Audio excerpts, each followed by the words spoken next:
Hi అండి, అందరికీ నమస్తే. ఈరోజు మన ఛానల్లో హెర్బల్ ధూప్ స్టిక్స్ తయారీ చూద్దాము. వీటిని ఇంట్లోనే ఈజీగా తయారు చేసుకోవచ్చండి. వీటి వల్ల ఉపయోగాలు ఏంటి అంటే మన ఇంట్లోకి దోమలు కానీ ఈగలు ఇలాంటి కీటకాలు ఏమీ రావన్నమాట. అంతేకాదండి, మన ఇంట్లో ఉన్న నెగిటివ్ ఎనర్జీని అంతా పోగొట్టి పాజిటివ్ ఎనర్జీ అయితే వస్తుంది. దీనిని సాయంకాలం పూట అంటే 6 గంటలు ఆ టైంలో, అంటే అది దోమలు వచ్చే వేళ కదండి, ఆ టైంలో గుమ్మం దగ్గర ఈ ధూప్ స్టిక్స్ ఒకటి వెలిగించుకున్నట్లయితే పాజిటివ్ ఎనర్జీకి పాజిటివ్ ఎనర్జీ వస్తుంది. దోమలు ఈగలు కూడా ఇంట్లోకి దరి చేరకుండా ఉంటాయి అన్నమాట.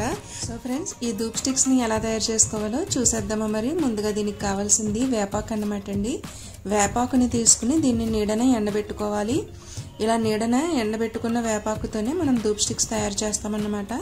నేనైతే ఎక్కువ మొత్తంలో వేపాకుని తీసుకుని నీడలో ఎండబెట్టి ఇలా ఎక్కువ పౌడర్ అయితే చేసుకున్నానండి. దీన్ని నేను సోప్స్ తయారు చేశాను, అలాగే షాంపూ తయారు చేశాను. అన్నీ కూడా మీకు ఐకార్డ్స్లో ఇస్తాను చూడండి. వేపాకు పౌడర్తో తయారు చేసినవన్నీ కూడా ఇలా నేను పౌడర్ అయితే రెడీ చేసుకుని స్టోర్ చేసుకున్నాను అనమాట. ఆ పౌడర్నే ఇక్కడ యూజ్ చేస్తున్నానండి. మీరైతే డైరెక్ట్గా వేపాకుని ఈ మిక్సీ జార్లో అయితే వేసుకోవచ్చు. అది కూడా శుభ్రంగా కడిగి నీడలో ఎండబెట్టిన వేపాకుని అయితే తీసుకోవాలి. ఇప్పుడైతే ప్రాసెస్ చూద్దాము. ముఖ్యంగా మనకు కావాల్సింది సాంబ్రాణి పౌడర్ అనమాట అండి. ఇలా స్వస్తిక్ మార్క్ ఉన్న సాంబ్రాణి పౌడర్ అయితే బాగుంటుంది. ఇది మీకు దొరకలేనట్లయితే మామూలు సాంబ్రాణి పౌడర్ని కూడా వాడుకోవచ్చండి. ఇక్కడ వచ్చేసి నేను 50 గ్రామ్స్ 2 బార్స్ అయితే తీసుకున్నాను. అంటే టోటల్గా 100 గ్రామ్స్ తీసుకున్నాను అన్నమాట. ఇప్పుడు ఈ బార్స్ని డైరెక్ట్గా మిక్సీ జార్లో వేస్తే మిక్సీ జార్ పాడైపోతుందండి. సో కొద్దిగా పౌడర్ చేసుకుందాము. అంటే మరీ పౌడర్లో అవసరం లేదు, కొంచెం చిన్న చిన్న ముక్కలుగా చేసుకుని మిక్సీ జార్లో అయితే వేసుకుందాము.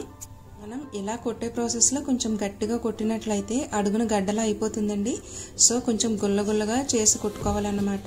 అప్పుడే మనం కొంచెం పౌడర్లా వస్తుంది. ఇప్పుడు దీన్ని మిక్సీ జార్లోకి ట్రాన్స్ఫర్ చేసుకుందాము. ఇలా మిక్సీ జార్లోకి ట్రాన్స్ఫర్ చేసుకున్న తర్వాత 4 ఇంచుల దాల్చిన చెక్కని తీసుకోండి. ఈ దాల్చిన చెక్కను కూడా చిన్న చిన్న ముక్కలుగా విరుచుకుని వేసుకోండి.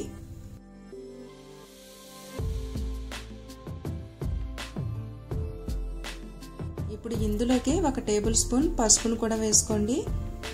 ఇప్పుడు ఇందులోకి 35 నుంచి 40 వరకు హారతి కర్పూరం బిళ్ళలను అయితే వేసుకోండి. ఇవి వేసుకోవడం వల్ల మనకి ధూప్ స్టిక్స్ బాగా వెలుగుతాయి అన్నమాట. ఇప్పుడు ఇందులోకి పచ్చ కర్పూరం అని ఉంటుంది కదా, పచ్చ కర్పూరాన్ని కూడా వేసుకోండి. అలాగే ఆరెంజ్ పీల్ పౌడర్ని కూడా 1 టేబుల్ స్పూన్ వేసుకోండి. ఇది ఆప్షనల్ మాత్రమే, మీ దగ్గర ఉంటే వేసుకోండి, లేదంటే స్కిప్ చేసేయండి. లేదా ఆరెంజ్ పీల్స్ని కూడా వేసుకోవచ్చు అనమాట. ఎండిన వాటిని పౌడర్ చేసుకుందాము. ఇక్కడ ముఖ్యంగా చూడండి, ఇలా మిక్సీ జార్ తిప్పేటప్పుడు పల్స్ ఇస్తూ మిక్సీ జార్ని తిప్పండి. లేదంటే సాంబ్రాణి వేసాం కదా, మిక్సీ జార్ వేడెక్కిందంటే సాంబ్రాణి అడుగున అంటుకుపోతుందండి. సో ఇలా పల్స్ ఇస్తూ మనం మెత్తని పౌడర్లా చేసుకోవాలన్నమాట. చూసారు కదా, ఇది మెత్తగా పౌడర్గా అయిపోయింది. ఇప్పుడు దీన్ని ఒక ప్లేట్లోకి ట్రాన్స్ఫర్ చేసుకుందాము. మీరు వేపాకు కనుక వేసినట్లయితే వేపాకును కూడా ముందుగా వేసేసుకోవచ్చండి. నేను ఇక్కడ ముందుగా పౌడర్ చేసుకున్నాను కాబట్టి ఇందులోనే 4-5 టేబుల్ స్పూన్ల వేపాకు పౌడర్ వేసాను. అలాగే 2-3 టేబుల్ స్పూన్ల ఆవు నెయ్యిని అయితే వేసుకోవాలి. ఆవు నెయ్యిని వేసుకోవడం వల్ల బాగా వెలుగుతుందండి ధూప్ స్టిక్స్. మీ దగ్గర ఆవు నెయ్యి లేనట్లయితే కొబ్బరి నూనెను కూడా యూజ్ చేయొచ్చండి. ఇప్పుడు ఇవన్నీ బాగా కలవడానికి రోజ్ వాటర్ని వేస్తూ బాగా కలుపుకోవాలన్నమాట. లేదంటే కొద్దిగా వాటర్ కూడా వేసుకోవచ్చండి. రోజ్ వాటర్ వేయడం వల్ల కొంచెం స్మెల్ బాగుంటుంది. సో రోజ్ వాటర్ వేసి బాగా మిక్స్ చేసుకోండి. దీన్ని అన్నీ బాగా కలిసేటట్టు మిక్స్ చేసుకోవాలన్నమాట.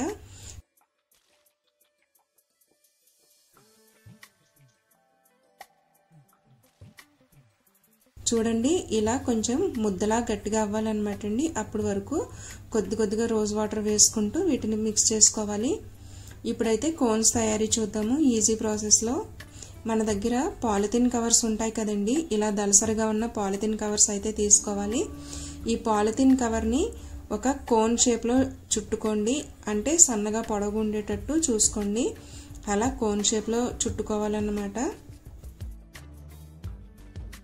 ఇక్కడ వీడియోలో చూపిస్తున్నాను, క్లియర్గా చూడండి.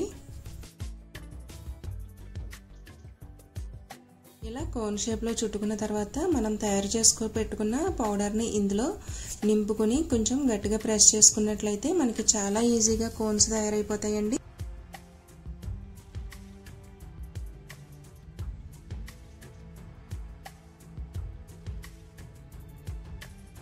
పైన మాత్రం ఫ్లాట్గా ఉండేటట్టు చూసుకోండి, ఎందుకంటే మనం కింద నిలబెట్టినప్పుడు కోన్ బాగా నిలబడుతుందన్నమాట.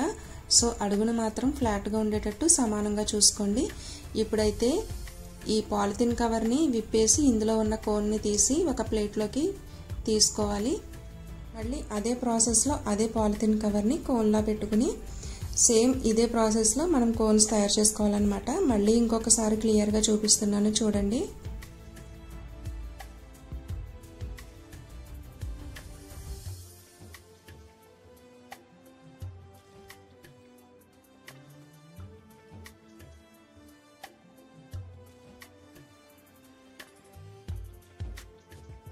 అన్నిటికీ ఇలా నీట్గా ఫ్లాట్గా ఉండేటట్టు చూసుకోండి పైన, అప్పుడు ఇవి బాగా నిలబడతాయి అన్నమాట.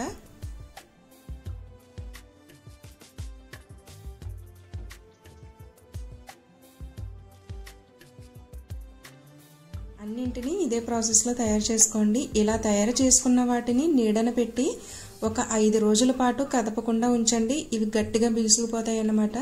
సాంబ్రాణి పౌడర్ వేసాం కాబట్టి ఇవి బిగుసుకుపోతాయండి. వీటిని 5 రోజుల పాటు పక్కన పెట్టేయాలి. ఇవి కనీసం 5 రోజులన్నా డ్రై అయితేనే మనకి బాగా వెలుగుతాయి అన్నమాట. చూసారు కదా, డ్రై అయిపోయిన తర్వాత ఇవి ఇలా ఉన్నాయన్నమాట. ఇప్పుడు వీటిని ఒక ఎయిర్ టైట్ కంటైనర్ తీసుకుని అందులో స్టోర్ చేసుకోండి.